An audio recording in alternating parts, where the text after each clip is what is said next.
Let us now begin with Aries ascendants and try and understand what these energies are depicting and what are some of the events that you could expect, certain predictions that I'd like to make, certain things which you could expect, your highs and lows, ups and downs, and at the same time, certain houses that are getting activated, certain houses which need your attention, where you can expect some good results, where you can expect some challenges.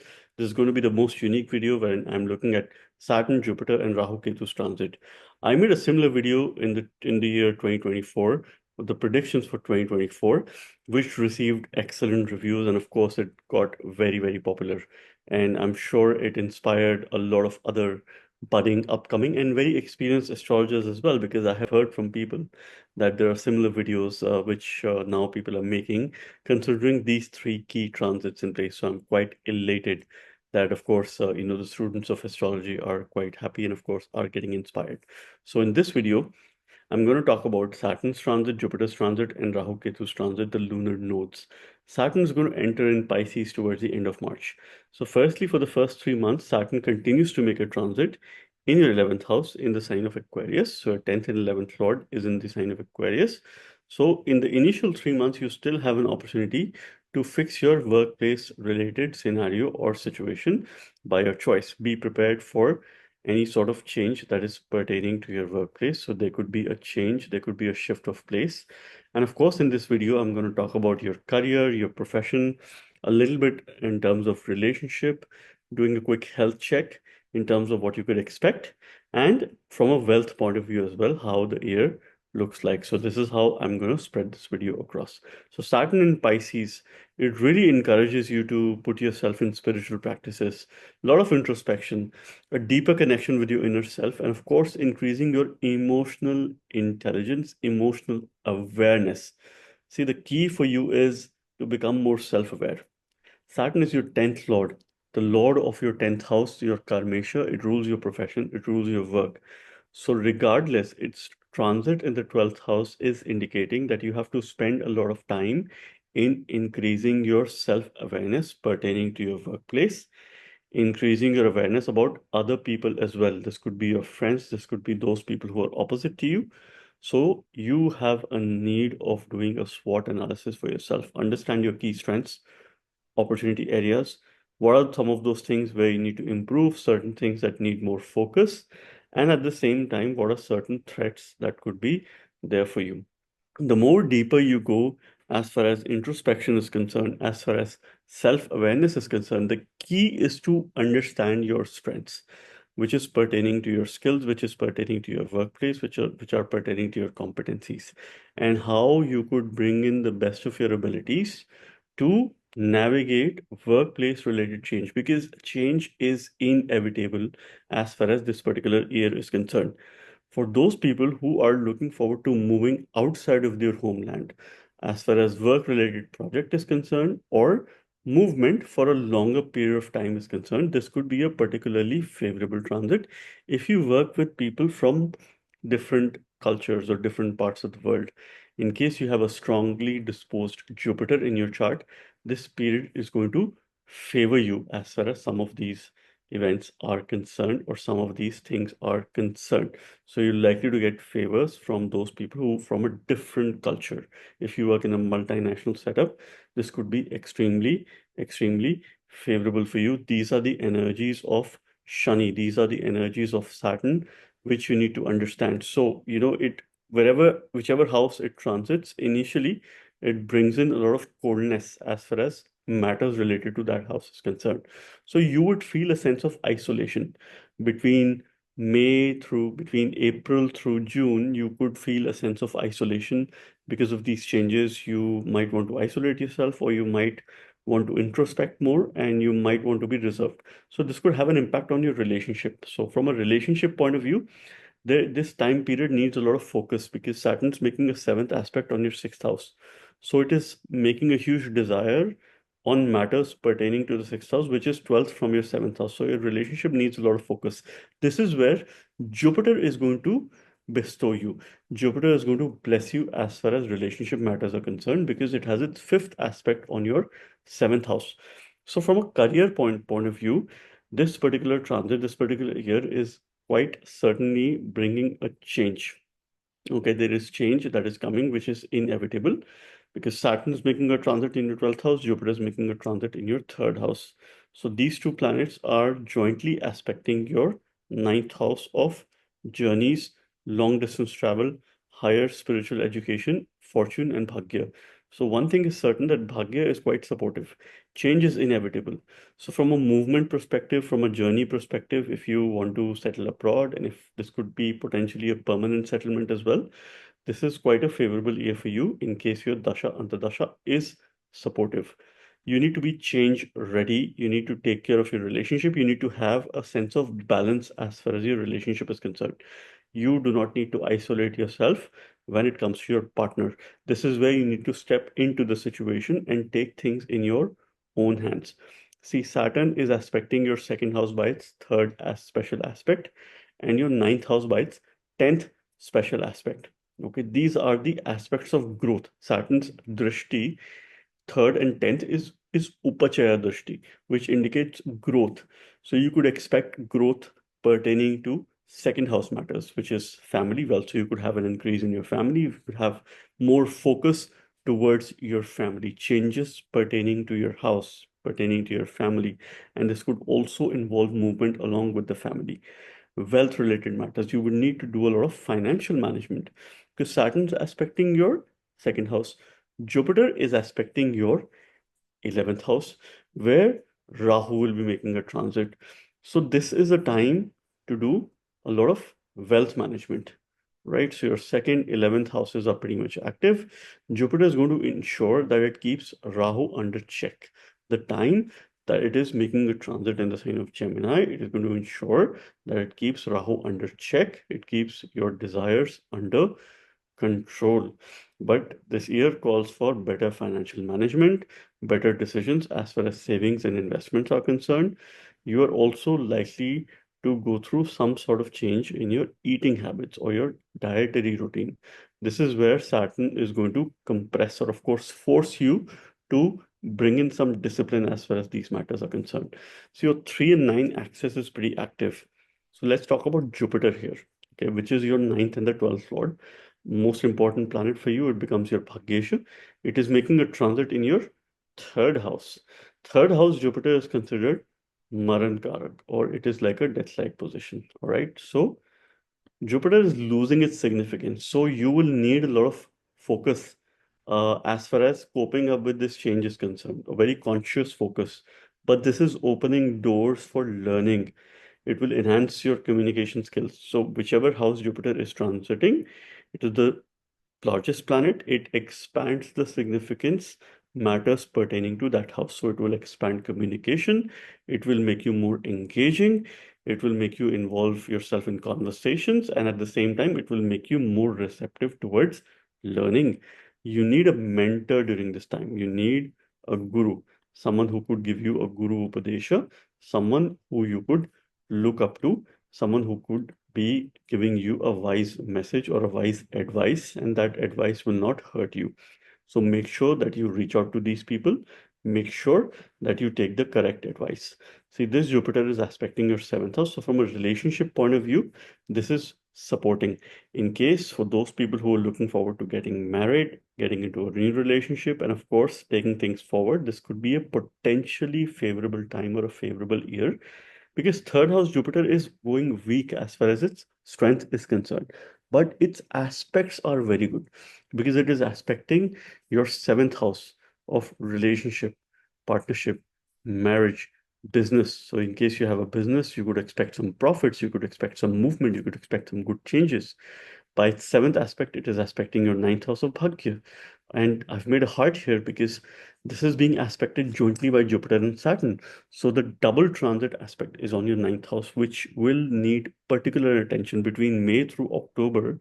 This particular house is absolutely active. You could expect travel, you could expect journeys, you could expect Bhagya or your fortune to support you. You could expect support from your father or your guru. Make sure that you reach out to them. Make sure that you improve your relationship. This will also put a greater focus on your dharma, on your religion, and what you were to do, how you would protect your dharma, how you would use the wisdom of Jupiter and the discipline of Saturn as far as your dharma is concerned, as far as your religion is concerned, and how you could be the messenger of your belief system, and of course, who you believe in. Jupiter is also aspecting your 11th house by its ninth aspect. Okay, so Jupiter's fifth aspect determines it is all about learning. So, learning pertaining to matters of seventh house. You will consciously learn how to improve your relationship. You will consciously learn how to do business, how to make better decisions when it comes to partnership, and you will apply in the 11th house. So application will be related to gains. Application will be related to building stronger ties. What you should do, that should get you recognition, that should get you some sort of visibility. So you would like to do a lot of branding activities, a lot of communication, a lot of thinking out of the box, and of course increase your database, and at the same time increase your influence towards other people. So I always say Jupiter's placement in the third house is not good. Its transit is a little bit challenging, but at the same time, its aspects are great. You would need to spend conscious amount of energy in leveraging and channelizing this wisdom. Please remember, change is inevitable. It will be a forced change for you. You need to be prepared for it. And any, I mean, if you live outside of your home country, this could very well be a situation for you to invest in real estate outside of your homeland, because this is also something which we see from the third house, because this is fourth from your 12th house. 12th house represents foreign lands. Fourth from this house represents real estate assets that you own outside of your home country. So this could be a potentially favorable time. You might reach out to your co-borns, your siblings, for each other's support. Make sure that you're there for each other. Make sure that you're there to support each other as far as this particular transit is concerned. Now let's talk about Rahu and Ketu in Aquarius and Leo, which is activating your 11 and 5 axis. So this is the axis which is getting activated. Fifth house is all about your future. 11th house is all about gains. So your gains and future access is pretty much getting activated. We also see friends from the 11th house. We see progress, kingdom, and rise of status from the 5th house, because this is one of the Rajya Bhavas. And this really urges you to create a sense of balance between friendship and romantic relationships, because we see love, unconditional love from the 5th house. We see friendships from 11th house. We also see enmity from the 11th house, but this is not your enmity. This talks about your enemies or your bigger, tough opposition that you have, because this is also sixth from the 6th house.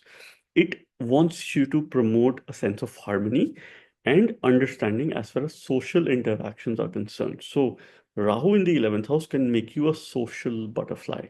Saturn's energy are going to suppress you, so you will have shifting tendencies. At one point in time, you would like to become antisocial. The very next day, you would want to be a social butterfly. You would want to mingle around with people. You would want to expand your network and your horizon as well.